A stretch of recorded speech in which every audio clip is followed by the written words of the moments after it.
বস্তুর উপরে আমরা ঈমান আনিলাম। একেই বলে যে আল্লাহকে না দেখি আল্লাহর উপরে ঈমান আনা বা সমস্ত বস্তুর উপরে তাওয়াক্কুল রাখা, আল্লাহর উপরে সমস্ত উপরে ভিত্তি করে আল্লাহর উপরে তাওয়াক্কুল রাখা।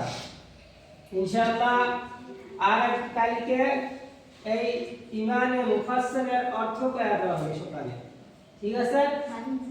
ইনশাআল্লাহ সবাই ঈমানে মুফাসসাল মুখস্থ করবেন, কালকে তর্জমা কয়া দেওয়া হবে, ঠিক আছে?